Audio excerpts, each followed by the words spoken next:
नमस्ते छात्रों, हिंदी लोक भारती 9वीं कक्षा में आप सभी का स्वागत है।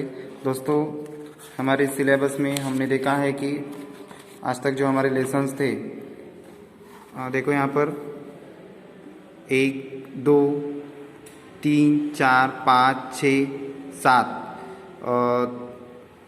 हमारा छठा लेसन चालू है। 5 लेसन हमारे कंप्लीट हो चुके हैं। उनमें से तीसरा जो कबीर का जो पूरक पठन है वो 25% सिलेबस में से कम हो चुका है। और ए सखी ये बाद में देखेंगे। सबसे पहले हम देखेंगे कि डॉक्टर का अपहरण, जो कि एक विज्ञान कथा है, डॉक्टर हरिकृष्ण देवसरी इनकी। तो ये डॉक्टर का अपहरण आज हम देखेंगे। तो देखिए पेज नंबर 21, डॉक्टर का अपहरण, जिसके रचनाकार है डॉक्टर हरिकृष्ण देवसरी जी। इनका जन्म हुआ है। थोड़ा सा परिचय के बारे में देखेंगे। 9 मार्च 1948, मृत्यु हुई 14 नवंबर 2013।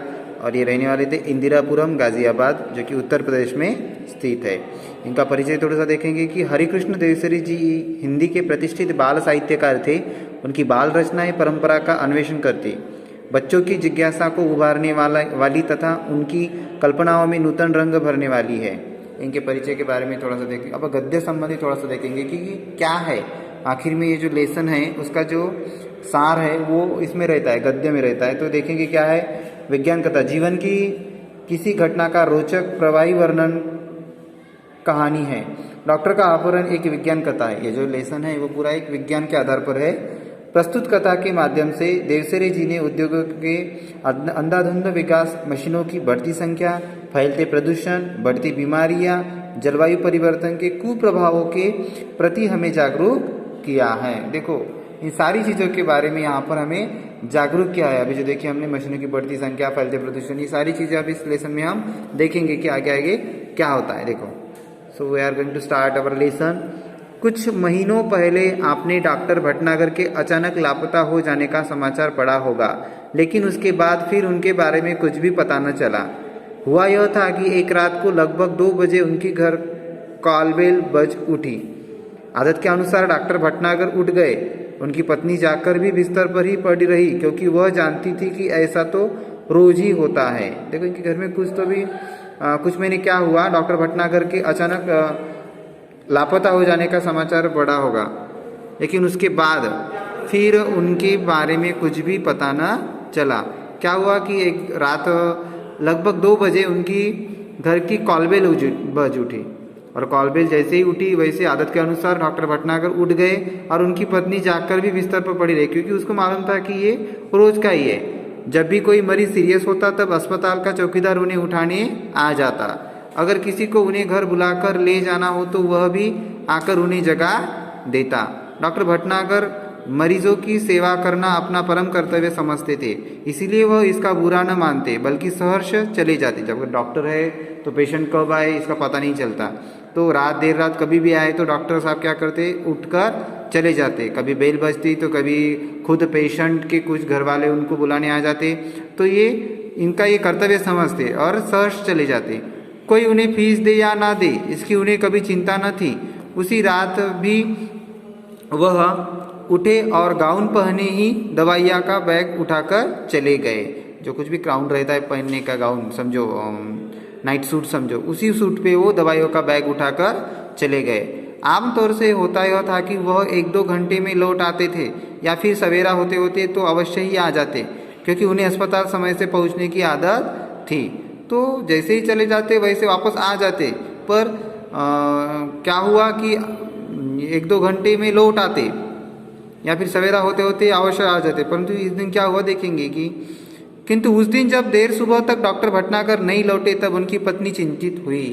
अब आए क्यों नहीं, रोज का जाने वाला आदमी आ जाता है पर आज आए क्यों नहीं। तो इसके वजह से उनकी पत्नी जो थी वो चिंतित हो गई और पहले सोचा कि शायद मरीज की हालत गंभीर इसलिए देर लग गई होगी। फिर यह भी सोचा कि हो सकता है आज सीधे अस्पताल चले जाएं। लेकिन जब मरीज उन्हें घर पर पूछने के लिए आने लगे तब उनकी हैरानी बढ़ गई। इसका मतलब यह है कि वो अस्पताल भी नहीं पहुँचे। डॉक्टर साहब को देखने के लिए जब घर पे आ रहे पेशेंट्स, तो अब परेशानी ज़्यादा बढ़ गई उनकी पत्नी की। उन्होंने मित्रों तथा कुछ अन्य संबंधियों को फ़ोन किया और डॉक्टर साहब के बारे में पूछताछ की, किंतु कोई जानकारी न मिली। कुछ देर के लिए वह यही मान बैठी कि शायद वे किसी दूर के गांव में गए हो और किसी कारण से जल्दी वापस न आ पाए हो। देखो तरह तरह के ख्यालात इसके मन में आने लगे, विचार करने लगे कि क्या हो गया है, शायद किसी गांव चले गए, दूर गांव चले गए, इसीलिए वो अस्पताल नहीं पहुँचे, घर नहीं पहुँचे, मरीज घर पे आ रहे। तरह तरह के सवालात इनके मन में अब उठने लगे। शाम तक भी जब डॉक्टर भटनागर नहीं लौटे तब उन्होंने पुलिस स्टेशन को फ़ोन किया। लास्ट में क्या किया फिर उनकी वाइफ ने पुलिस स्टेशन को फ़ोन किया। कोई भी अगर प्रॉब्लम हो तो हम क्या करते हैं, प्रॉब्लम जब हमारे सर से ऊपर चला जाता है, हम समझ में नहीं आते, तो हम डायरेक्ट पुलिस अस्पताल में कंप्लेंट दर्ज कराने जाते हैं। तो ठीक वैसे ही किया उन्होंने। डॉक्टर भटनागर का इस तरह गायब हो जाना पुलिस के लिए भी हैरानी का कारण बन गया। चारों ओर खोज शुरू हो गई। वायरलेस के संदेश भेज दिए गए। डॉक्टर भटनागर के गायब होने का समाचार बिजली की तरह शहर भर में फैल गया। देखो अब इतना बड़ा डॉक्टर है, मरीजों की सेवा करता है, तो अचानक गायब होने की खबर पूरे गांव में फैल गई, पूरे शहर में फैल गई। उनकी पत्नी खोज के लिए केवल इतना ही सूत्र दे सकी कि डॉक्टर साहब अपनी कार में नहीं गए, उन्हें लेने कोई गाड़ी आई थी जिसके बड़े पहियों के निशान उन्होंने सवेरे घर के बाहर सड़क और फुटपाथ पर देखे। देखो अब ये खुद के गाड़ी से नहीं गए थे, कोई तो बड़ी गाड़ी इनको लेने के लिए आई थी। और गाड़ी आई कैसे पता चला, तो सवेरे उठकर जब ये देखने लगी तो गाड़ियों के पहियों के फुटपाथ उन्होंने देखे। जाहिर था कि डॉक्टर साहब किसी, नेक्स्ट पेज देखेंगे, ट्रक या बस में गए हैं। मोहल्ले वाले से पूछताछ करने पर भी कोई जानकारी न मिली। फिर भी पुलिस ने वायरलेस से यह सूचना भी जारी कर दी कि कहीं किसी एक्सीडेंट के बारे में जानकारी मिले तो सूचना तुरंत दी जाए। देखो सब तरफ संदेश पहुंचा दिए गए, क्योंकि डॉक्टर बड़ी गाड़ी में गए थे, तो सब तरफ वायरलेस जो कुछ भी रहता है पुलिस वालों का, तो उनसे पूछताछ करना उनका शुरू हो गया।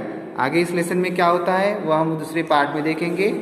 आप इसको थोड़ा सा पढ़ लो ताकि आपको वीडियो देखने में और आसानी जाएगी। धन्यवाद।